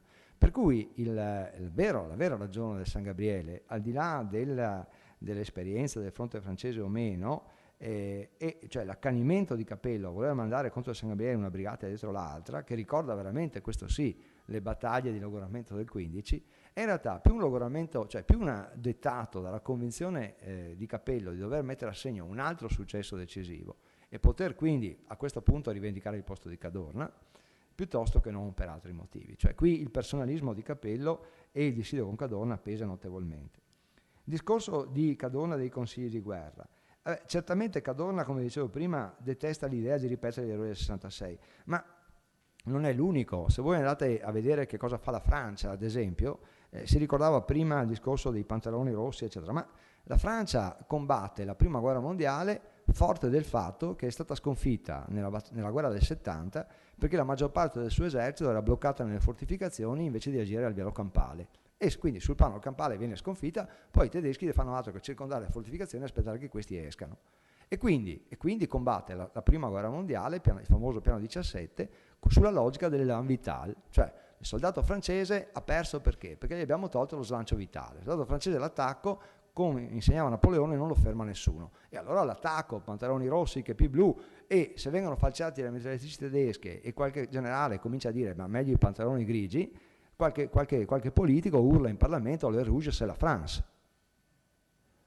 Dopodiché, la seconda guerra mondiale, cosa faranno i francesi? La combatteranno ancora una volta sulla base degli errori della prima, cioè faranno la linea Maginot, lasceranno 2/3 del loro esercito nella linea Maginot e verranno regolarmente legnati da letteralmente quattro carri armati tedeschi che sfondano tranquillamente la linea meno protetta che in quel momento la Francia ha. Quindi in qualche modo non è l'unico a fare questo errore di voler imparare dalla guerra precedente. Infine, il discorso dei consigli o del problema dello sfondamento anche delle spallate isontine. È vero che la terza armata è l'armata del Duca d'Aosta e quindi in qualche modo anche qui gioca una considerazione politica, fra l'altro non solo del Duca d'Aosta. Se qualcuno di voi ricorda la conquista del Montenegro, forse non vi è mai risultato molto chiaro che a conquistare il Montenegro è il generale Donato Etna, dove, se pensate un attimo, uno che si chiama Etna di cognome, forse qualche dubbio vi viene sul fatto che era un figlio illegittimo di Vittorio Emanuele II, ma quindi un Savoia non Savoia, ma quindi da lì tutto il can per la conquista del Montenegro. Ma certamente è altrettanto vero che da un punto di vista tecnico-militare il primo luogo dove si sperimenta, ad esempio, la possibilità per i comandanti di divisione di richiedere direttamente azione durante il sostegno delle batterie pesanti, cioè dei 149, sottraendoli al comando del corpo d'armata, il che significa quanto di più vicino ci poteva essere all'idea, che poi sarà quella classica della seconda, che tutti i mezzi dell'azione devono essere agli ordini del comandante tattico dell'azione, non del comandante organico. Cioè, se in quel momento è un capitano che guida l'attacco, il capitano deve comandare tutto, deve comandare gli aerei, i carri armati, i cannoni, quello che gli serve, quello che farà di fatto Rommel nel 17. Beh, questa idea non è esattamente la stessa, ma è quanto di più vicino a questa idea è esattamente quello che fa la terza armata. Poi la terza armata si infrange contro l'Armada e subisce poi la piccola Caporetto davanti all'Armada, quella della Brigata Puglie, che i nostri comandi leggono malamente non come l'applicazione di una tattica nuova da parte austriaca, ma come il cedimento dei reparti italiani. Infine, l'ultima osservazione, mi trovi perfettamente d'accordo, ma direi che c'è qualcosa di più. Se voi andate a vedere l'esercito italiano, i sottufficiali, cioè i caporali maggiori o i sergenti ancora meno, li ha quasi per scherzo, cioè il caporale maggiore è semplicemente il soldato un po' più anziano degli altri, a quale viene affidato un minimo di responsabilità con il terrore, fra l'altro spesso e volentieri motivato, che la usi al contrario, cioè che la usi per organizzare la diserzione di massa. Anche qui non voglio offendere nessuno, e men che meno gli alpini, mi arrogo il fatto di essere un capitano di quel corpo, ma ad esempio uno dei terrori di Cadorna all'inizio della guerra nei confronti degli alpini è proprio il fatto che, essendo gli alpini di reclutamento territoriale, cioè conoscendosi tutti perché appartenevano tutti alla stessa vallata, fossero anche in grado di disertare meglio degli altri, cosa che di fatto succede perché ci sono tutta una serie di episodi dal Fenestrelle fino al Tolmezzo in cui ci sono diserzioni di gruppo guidate dai sottufficiali. E a quel punto è chiaro che Cadorna di sottufficiali non si fida assolutamente di farne, laddove vi rimando per tutti a quello straordinario libro, secondo me, sulla seconda guerra mondiale, che è La rivolta del caporale Asch di 08-15, dove invece l'intera struttura di reclutamento territoriale dell'esercito prussiano era ad esempio la ricostruzione nell'ambito militare della struttura sociale del paese, per cui il colonnello era il conte, per cui gli ufficiali erano i borghesi o i professionisti, per cui i sottufficiali erano appunto il barbiere, piuttosto che il farmacista, l'addetto alla farmacia, piuttosto che il capocarrettiere, erano i sottufficiali. Quindi con una conoscenza e un ascendente sui loro uomini che fanno letteralmente la differenza, questo indubbiamente. Spero di essere stato abbastanza. Grazie a Paolo Pozzato. Se volete fargli fare una terza relazione, e ci sono tutta una serie di domande, sintetiche per favore, così c'è spazio per tutti. Prego. Prego.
raccogliamo un po' di domande. Sì, Prego. però un giro, nel senso che sennò poi... Sì, facciamo un giro, prego. Io volentieri. Se si può approfondire il tema del rinnovamento che c'è stato nell'ultimo anno di guerra, cioè dopo Caporetto, soprattutto nei comandi medi e alti. Abbiamo sentito prima del maggiore che deve spianare la pistola per convincere i subalterni all'attacco, no? Quel maggiore lì è diventato colonnello e il colonnello è diventato generale dopo la ritirata di Caporetto. Nel senso ci sono stati delle messe a riposo, si direbbe adesso delle rottamazioni dei comandi, che soprattutto nello snodo Montegrappa e il Montello, si è visto durante la battaglia del Montello, che inizialmente c'è stato un ripiegamento del fronte italiano e poi c'è stata una ripresa, è dovuto solo l'esaurimento da parte degli austro-ungarici che dovevano andare in salita sul Montello, oppure è stata una ripresa vera di strategia della forza italiana? Sentiamo una terza domanda e poi facciamo queste prime tre, prego. Intanto complimenti, chiarezza e interesse. Grazie. Per motivi personali ho letto negli ultimi mesi i diari del comando della Terza Armata che sono a Padova. Sì, il Museo della Terza Armata. Al Museo della Terza Armata. Non li ho letti tutti, insomma dal 17 al 18. E pur non capendo granché di cose militari, mi ha sorpreso una specie di mutazione genetica avvenuta molto rapidamente nel giro di pochi mesi tra il tono, le modalità e il contenuto delle disposizioni, diciamo, virgolette, dei comandi prima e ciò che avviene dopo Caporetto. Piccola nota di pagina, sorpreso anche del fatto che il comando della Terza Armata mantiene bene il controllo delle ritirate. Caporetto salvo il giorno 29 lui ammette che non sa più che cosa stia dicendo, ma a parte questa piccola nota secondo me è stranissimo e incredibile che un sapere militare che deve coinvolgere tutti i livelli fino a livello di battaglione probabilmente, che porta poi alla difesa elastica e a tutte le cose che lei sa molto meglio di me, si sia sviluppato in pochissimi mesi. Allora la mia domanda ed è una domanda, non è che questo sapere esistesse anche prima e che in qualche modo venisse inibito da un'assenza di strategia generale e da un abborracciamento tattico legato a circostanze sulle quali lei stesso ha fatto menzione? Era un hanno immediatamente, si deve capire come avveniva l'amministrazione germanica di Caporetto. Lo dicono già nei primi giorni di novembre, lo capisce immediatamente. Quindi com'è possibile che un esercito che prima appare relativamente rigido in attacco frontale con tutte le condizioni poi diventa un esercito estremamente manovriero, tanto da arrivare a battaglie sul Tizio in cui in una pagina dice non preoccupatevi se sono passati lungo tutto il piano del Montello, Salvo e Grande Papadopoli, perché li fermeremo per caposaldi in prossimità. Prego. Sì, mi chiedete due conferenze, non una. Vabbè, allora... È il dono della sintesi. Il dono della sintesi. Allora, partiamo dall'inizio, vediamo se riesco a ricordare tutto. Allora, Rommel è la novità tattica, sì, però dobbiamo vedere quando. Allora, i tedeschi in realtà, la dottrina dell'infiltrazione... Partiamo dall'inizio. Allora, anche qui si sono dette spesso una serie di fesserie, cioè la dottrina dell'infiltrazione nella sua formulazione iniziale è francese. È un capitano di Stato Maggiore francese il quale incautamente porta questa dottrina, cioè gli appunti relativi in prima linea, viene catturato dai tedeschi e questo diario viene immediatamente letto e metabolizzato dallo stesso Balck e dallo Stato Maggiore tedesco. E quindi poi i tedeschi applicheranno questa tattica, secondo alcuni già a riga, secondo altri, faccio riferimento a uno studio di Paolo Gaspari, in realtà la metteranno in atto per la prima volta a Caporetto e poi la impiegheranno nuovamente nell'offensiva di primavera del 18 in Francia. In realtà io non sono del tutto d'accordo. Perché non sono del tutto d'accordo? Perché io mi sono studiato a suo tempo, sono andato a vedermi i diari austriaci di reparto e i diari dei comandanti subordini austriaci della Staffespedizione. E se voi andate a rileggere i libri che ho scritto a riguardo, dove riporto le testimonianze degli austriaci, vi accorgete che se gli austriaci non applicano già nel 16 la tattica dell'infiltrazione, ci vanno molto molto vicini. Molto vicini nel senso di, da un lato, di dare al reparto che avanza una larga autonomia di mezzi e di responsabilità. Addirittura, tanto per farvi un esempio, nel 16 gli austriaci organizzano delle pattuglie di telefonisti, i quali con rocchetto di filo in spalla seguono le avanguardie e proprio stendono immediatamente le linee telefoniche tali che l'avanguardia è in grado di collegarsi con la propria artiglieria e di dire esattamente dove si trova per evitare di essere colpita dall'artiglieria chiamata a battere le resistenze italiane. Quindi in realtà esisteva un sapere diffuso a livello austriaco molto meno peregrino e molto meno diciamo indietro dal punto di vista tattico rispetto all'arrivo della tattica tedesca. Tant'è che ad esempio anche a Caporetto i tedeschi chiedono l'impiego nei loro reparti dell'artiglieria da montagna austriaca, considerata capace di seguire le truppe e di garantire l'appoggio diretto alle truppe, cosa che non era in grado di fare l'artiglieria tedesca. Poi, quindi è vero che c'è questa novità, ma arriva tardi, arriva nel 17 e sorprende noi a Caporetto, così come sorprende gli inglesi nell'offensiva nella seconda battaglia della Marne. C'è da dire che questa novità tattica, peraltro, dice, ma allora perché noi arrivo alla domanda dopo, ma noi siamo arrivati tardi, siamo stupidi, perché non siamo arrivati prima? In realtà quella novità tattica non è solo una novità tattica, è una novità tattica che si sposa all'impiego di un'arma particolare, che è la 08/15. Ora, quell'arma particolare non è tanto valida in quanto arma in sé, cioè non è che la 08/15 sia miracolistica, il problema è semplice, l'ha dimostrato benissimo Paolo Gaspari, questo io ho insistito che avrebbe voluto dirlo di più. Quando i nostri reparti a Caporetto si vedono attaccati, il loro problema non è di non difendersi, cioè la leggenda dello sciopero militare a Caporetto è letteralmente una leggenda. Se voi andate a vedere quello che accade realmente, sia la fanteria che l'artiglieria, vi accorgete che quasi tutti si battono, soprattutto le prime linee. Il problema è semplice, che gli italiani calcolano le forze che hanno di fronte in base alle mitragliatrici che sparano. Di conseguenza, abituati alla propria dotazione di mitragliatrici, quando si trovano di fronte alle mitragliatrici tedesche che sparano, valutano le forze che li affrontano 3, 4, 5 volte superiori a quelle che sono realmente. E quindi poi finiscono per gettare le armi spesso e volentieri, non così perché non vogliono combattere, ma perché giustamente dicono una follia. Cioè abbiamo di fronte una brigata, siamo un battaglione, cosa dobbiamo fare? Saranno stati bravi, ne avranno messi tanti, che ne sappiamo noi. In realtà hanno di fronte a reparti molto piccoli, ma molto armati, cioè reparti che con il fuoco sono in grado di simulare una forza che in realtà non hanno.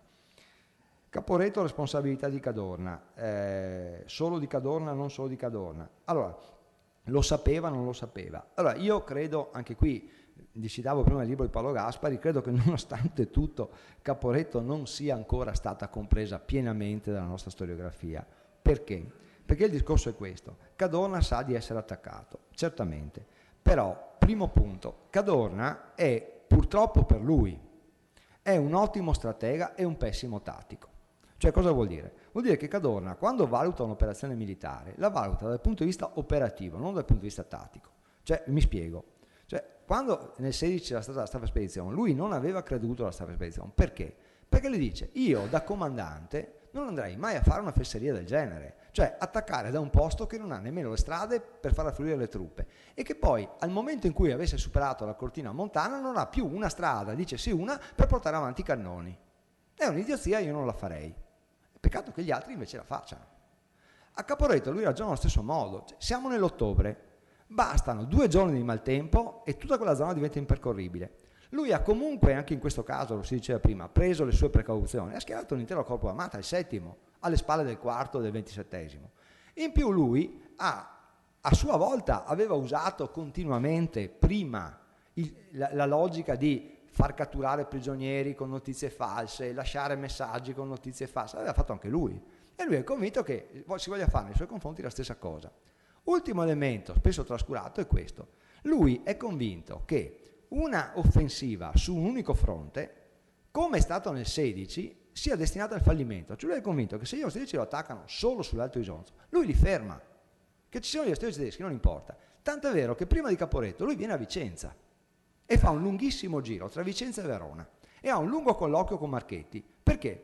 Perché sapete che i tedeschi mandano soldati in Trentino, simulano la presenza di un'armata in Trentino, c'è una stazione radio che trasmette messaggi peggio di Radio 102.5. Boh, alla fine di tutta la baraonda lui chiede a Marchetti: verrò attaccato al Trentino? Marchetti dice: dormi fra due guanciali, dal Trentino non ti attacca nessuno, te lo assicuro io. Marchetti aveva un suo uomo al comando di Gris, cioè, al fianco di Conrad, era certo di quello che diceva. Cadorna a questo punto si fida, questo è il problema, si fida di Marchetti, cioè dice: non verrò attaccato dal Trentino. Allora, perché dovrei preoccuparmi eccessivamente di un attacco sull'Alto Isonzo? Ho schierato un intero corpo d'armata, basta e avanza. E quello è il suo errore. Poi lo schieramento troppo avanzato di Capello, e il problema di Badoglio della gestione dell'artiglieria, il problema non solo di Badoglio ma soprattutto di Cavalciocchio del quarto corpo d'armata, dell'abbandono dello Stoll quando lo Stoll era ancora difendibile. Ci sono tutta una serie di errori che poi si accumulano e che poi portano effettivamente a Caporetto. Terza armata, Duca d'Aosta. È vero che il Duca d'Aosta, da bravo Savoia, è arrivato lì, diciamo, in autostrada, cioè è arrivato al comando di un'armata perché un Savoia a comandare un'armata ci doveva essere. Che il Duca d'Aosta fosse molto più bravo ad andare a Donne, dove era un genio, e a presenziare le cerimonie che non a comandare l'armata è un dato di fatto. È altrettanto vero, peraltro, che questo lo sapevano tutti a partire da Cadorna. E quindi, perché le cose funzionavano alla terza armata? Perché il miglior stato maggiore in assoluto delle armate era quello della terza. Cioè, l'armata non la comandava il Duca d'Aosta, la comandava il suo capo di stato maggiore. Cioè, a lui che faceva il circolare, faceva gli ordini, il Duca d'Aosta le firmava e basta. In più, quando interveniva, proprio perché non era un militare al 101%, il Duca d'Aosta spesso e volentieri interveniva col buon senso. E spesso e volentieri il buon senso è quello che manca alle dottrine militari. E quindi spesso e volentieri, lo dice Gatti questo, ad ascoltare il Duca d'Aosta non c'era da prendersi male. E poi di conseguenza al momento del ripiegamento la terza armata riesce, anche per colpa dei tedeschi, a ripiegare senza problemi. E poi tornerò alla fine su questo discorso della ripresa rapidissima. Rinnovamento nei comandi medi e alti. Sì, questo non solo c'è, ma è una delle cose su cui io mi scontro regolarmente, mi sono ascoltato in qualche conferenza con qualche signore del pubblico, perché questo condanna i generali italiani tout court. Ora, io non ho niente contro i generali italiani, non sono un generale, quindi non ho problemi, non devo difendere la categoria. Però dico, ricordatevi che i generali del 15 non sono i generali del 16, che non sono quelli del 17, non sono nemmeno quelli del 18. Perché? Intanto perché 284 di loro sono stati esonerati. 284, non 10. Per carità, li hanno silurati anche i francesi usavano l'espressione Limoges, cioè mandato a Limoges. Li hanno silurati anche i tedeschi più semplicemente li chiamavano i Gefroren, cioè i congelati, però molto meno di Cadorna. Cadorna in realtà fa un ripulisti del suo esercito da paura. Addirittura, non dimenticatelo, il generale Graziani, non Rodolfo, Andrea Graziani, il fucilatore per eccellenza, viene esonerato da Cadorna. E non viene esonerato perché non è abbastanza cattivo Carogna, viene esonerato perché sull'Armada lascia il suo comando di divisione e va a sparare ai suoi soldati. E Cadorna lo esonera perché dice: tu durante una battaglia stai al comando, non vai in giro a sparare ai soldati col moschetto. E lo caccia via. È Diaz che lo deve richiamare. Ora, quindi questo cosa vuol dire? Vuol dire che non è solo Badoglio che comincia la guerra da maggiore e la finisce da sottocapo di Stato Maggiore dell'esercito. Il generale Pugliese, che a voi forse dice poco, ma se vi ricordate il tenente colonnello Carriera di Un anno sull'altipiano di Lussu, magari vi viene in mente chi è il generale Pugliese. Il generale Pugliese comincia la guerra da comandante di battaglione e la finisce da comandante di divisione. Cioè, da comandare 1000 uomini della Sassari sul Carso, la finisce a comandare 12.000 uomini sul Grappa. Ora, non è la stessa cosa. Cioè, sarebbe come dire che un allenatore che allena la Serie D lo mandiamo a fare la finale di Coppa dei Campioni. Cioè, magari, per fortuna, riesce anche a vincere, ma veramente a quel punto non sappiamo più a che santo votarci.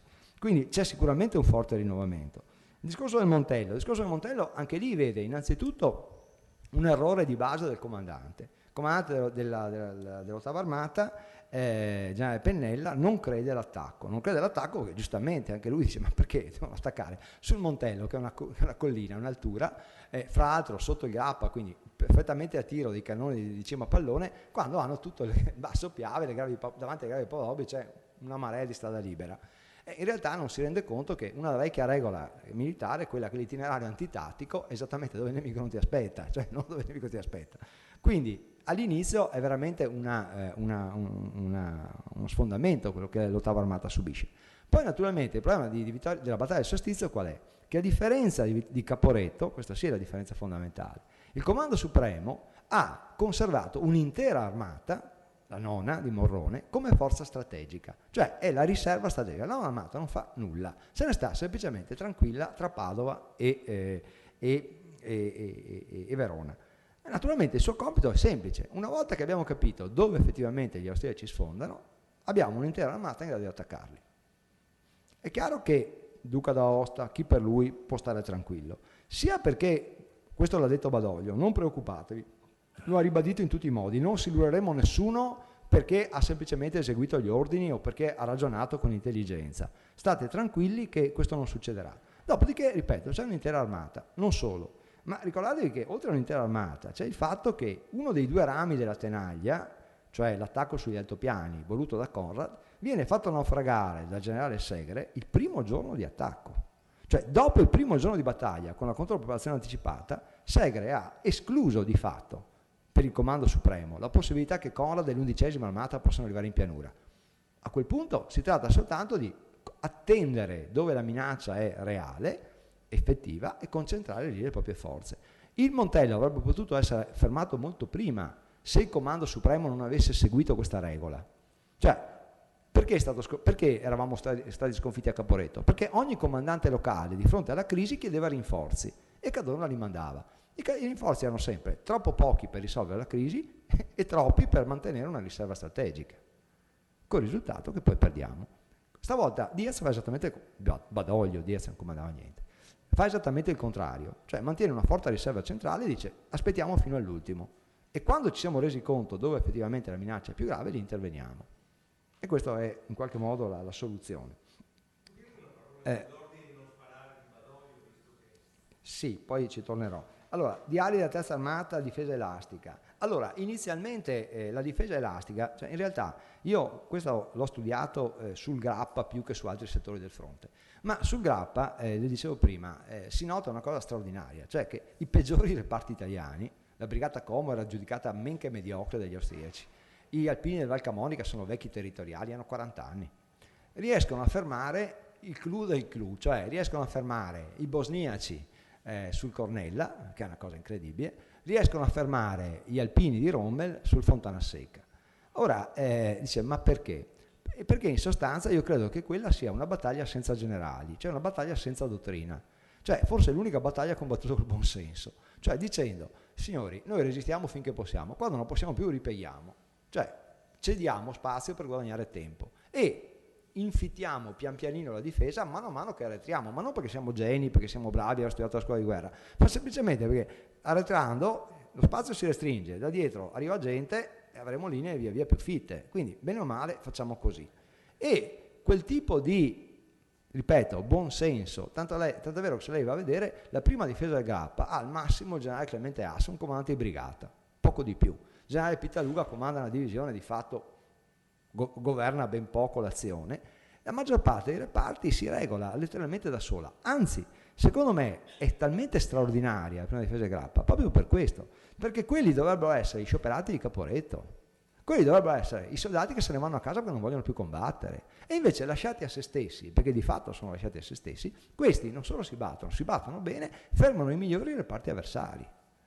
Allora, quindi in un certo senso la difesa elastica la assimilano da soli, dopodiché allora sì, dalla fine della battaglia d'arresto, diciamo novembre 17, a tutto il giugno del 18, lì sì c'è un lavorio dottrinale terribile, al punto che, non solo, ma se voi andate a vedere le circolari del Comando Supremo, vi accorgete che ai singoli reparti vengono mandate cosa fanno i francesi in Italia, cosa fanno gli inglesi, come si comportano, che risultati hanno ottenuto, l'ultimazione, e queste circolari arrivano continuamente, a manetta, costantemente.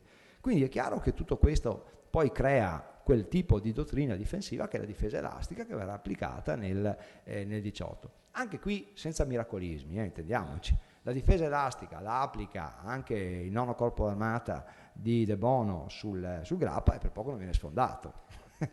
Gli austriaci arrivano a Ponte San Lorenzo, le pattuglie ungheresi arrivano a Ponte San Lorenzo. Per cui anche lì senza miracolismi, però di fatto la difesa c'è. Discorso di Badoglio a Caporetto. Allora, anche qui, l'annotazione e il tentativo di Badoglio di guidare lui l'artiglieria e di decidere lui, la famosa trappola di Bolzana, l'impiego del suo intero corpo d'armata, è un dato di fatto, è vero. È altrettanto vero, peraltro, che se voi andate a vedere i diari delle singole batterie o addirittura i verbali degli ufficiali di artiglieria fatti prigionieri, vi accorgete che non è affatto vero che l'artiglieria non abbia sparato. Cioè, all'ultimo minuto, piuttosto, il problema è un altro, non è che l'artiglieria non ha sparato in modo disorganico, ha sparato su iniziativa dei comandi, quindi spesso e volentieri ha sparato troppo tardi, troppo presto, dove non c'erano più gli austriaci, e non ha sparato dove gli austro-tedeschi c'erano. Questo è il dato di fatto, cioè non è stata sicuramente guidata. È stata colpa di Badoglio, è stata colpa di una concezione dell'uso, dell'impiego dell'artiglieria sbagliata, che era di tutti, non solo di Badoglio. Qui, se mi consenti, mi tolgo, mi faccio un po' di pubblicità, cosa che non dovrei fare. Allora, io ho scritto tanti libri, come citavo prima il direttore, di storia militare, o soprattutto sugli austriaci, che sono le mie vittime preferite.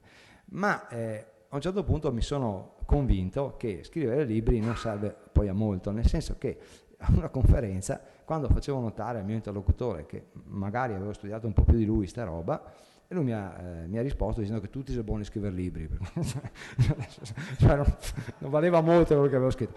Allora a quel punto mi sono in qualche modo detto, ma forse ha ragione, e allora ho detto, ma mi tolgo la soddisfazione, e invece di fare il serio, e quindi invece di dire scrivo dei libri in cui spiego, cito i documenti, eccetera, no, serve una madonna, sono buoni tutti, allora mi sono preso la libertà di scrivere un romanzo, e ho scritto un romanzo giallo sulla prima guerra mondiale che si intitola La penna del tenente Bottini.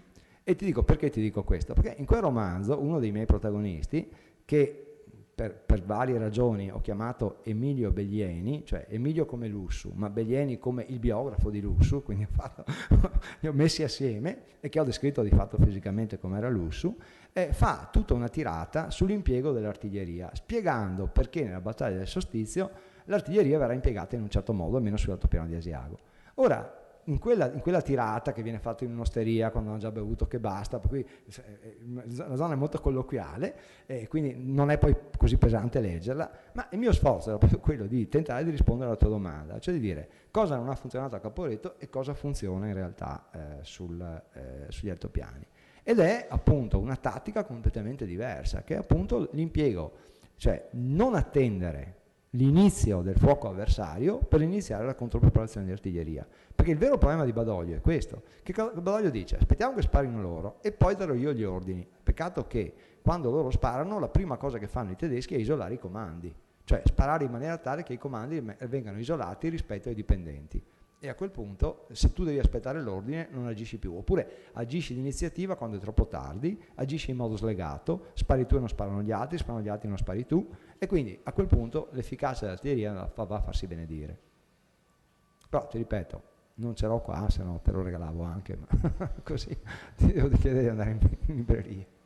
Volevo fare una piccola, dopo facciamo questa domanda qui che vedo che una piccola aggiunta a quello che diceva lei, perché anche questo fa un po' parte della leggenda italiana e di varie mitizzazioni, un po' di questa tendenza al Bartali Coppi, cioè non è che l'esercito italiano con Diaz diventa un beauty center. Se si guardano i dati percentuali di esecuzioni di giustizia militare, ad esempio, sono praticamente superiori sotto Diaz, e anche l'idea di morire sul posto. La battaglia dei Tre Monti che viene fatta, è trattata molto bene da Silvestri nel suo libro su Caporetto, come successiva a Caporetto, per smontare questa idea che dopo nasca come dottrina veramente quella dell'elasticità, del poter cedere terreno. Anche questa è una cosa che è un po' il portato del giudizio migliore che viene a Diaz per il fatto dei giornali di trincea, dell'avere comunque un viso meno feroce.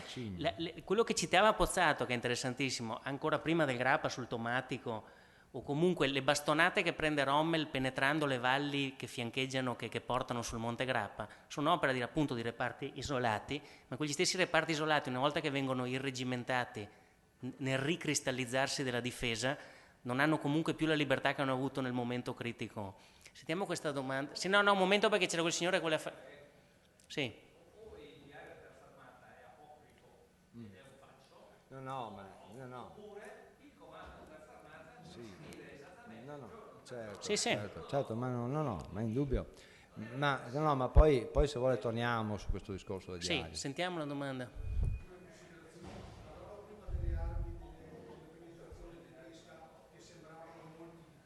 parlo dunque del tipo di mitragliatrice leggera, Mhm. con le note, un gran volume di fuoco. Sì, Un'altra roba che ho letto, ma è esattamente quello che ho detto, cioè, ho detto questo, sì. i tedeschi mi sembra che considerino Caporetto una mancata vittoria in realtà, perché non Ah sono sì, riusciti a sfruttarla appieno. certo, certo, ma non solo. È vera questa storia, Sì, sì, verissimo. sia gli austriaci che i tedeschi poi nel marzo del Mm. 18, anche perché questi soldati affamati hanno fatto Mm. un ammasso Mm.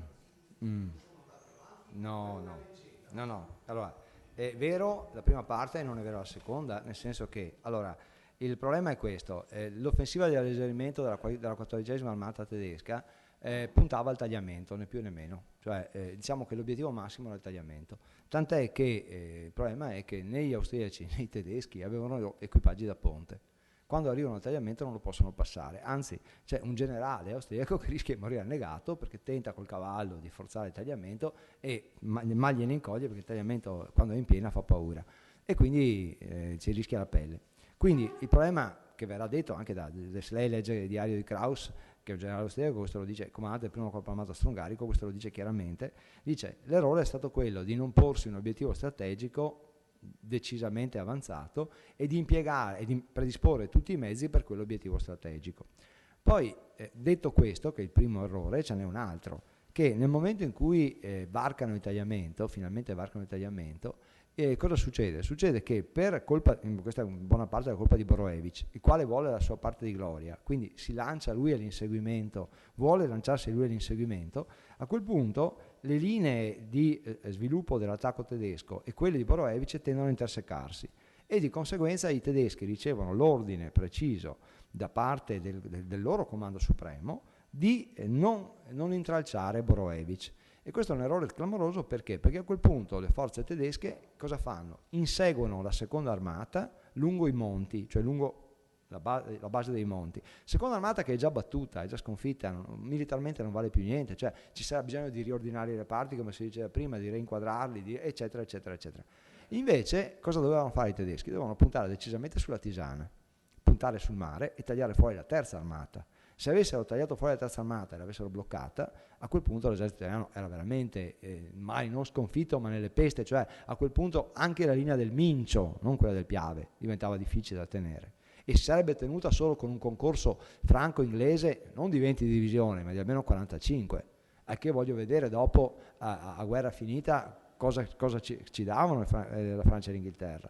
Quindi lì l'errore sicuramente c'è stato. Il discorso delle cantine, delle depredazioni, eccetera, anche qui, come diceva prima un attimo fa il Presidente, bisogna stare attenti alle leggende, perché in realtà spesso e volentieri i reparti italiani in ritirata facevano più danni dei reparti tedeschi in avanzata. Si citava prima Salma, se voi leggete Commisso a un certo punto, ma tranquillamente, lo scrive negli anni 30, dice che tenta di violentarsi una contadina friulana.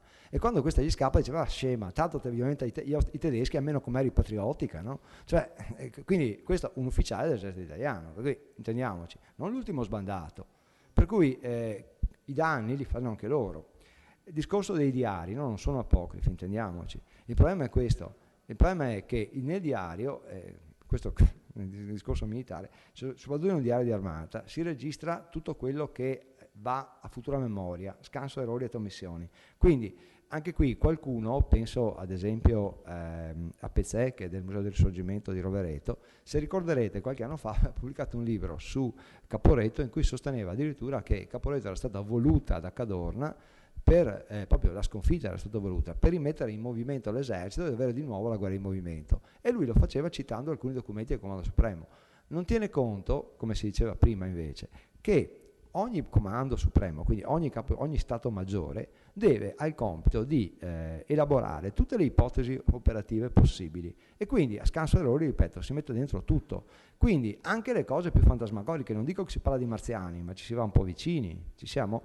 Anche qui, a proposito di leggende da sfatare, il famoso di Cadorna che va in cima al Grappa, organizza la difesa del Grappa perché ha già in mente Caporetto, in realtà uno è un'invenzione di Dal Fabbro, ma proprio un'invenzione in sana pianta del colonnello Dal Fabbro, postuma, nel senso che dopo che Cadorna è stato esonerato, lui da ex protetto di Cadorna fa di tutto per difenderlo.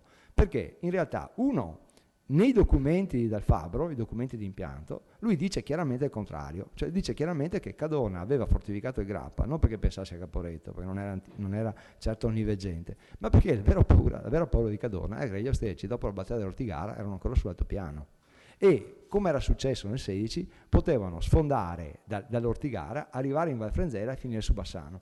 Tant'è che lui fa organizzare un campo trincerato alle spalle dell'Ortigara, la zona di Soglio del Cane, Monte Magari e Castellone di San Marco, e poi fa fortificare il Grappa, non come sarebbe stato sensato nel caso di Caporetto, verso est, ma verso ovest. Le batterie che erano aperte nella prima fase della vittoria Emanuele erano tutte batterie verso ovest, perché il compito era tirare dentro la Val Brenta e dentro la Val Frenzela.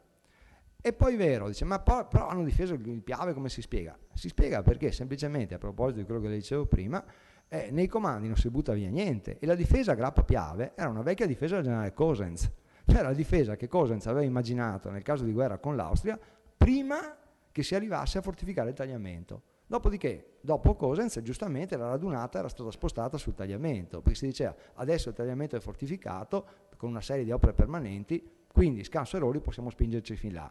Ma prima la difesa Grappa-Piave era la difesa immaginata dal generale Cosenz. Si tirano fuori i piani, si applicano, non è che... Va bene, l'ora si è fatta. Vi ringrazio tutti e ringraziamo Paolo Pozzato per Grazie questa a voi dell'attenzione. triplice relazione.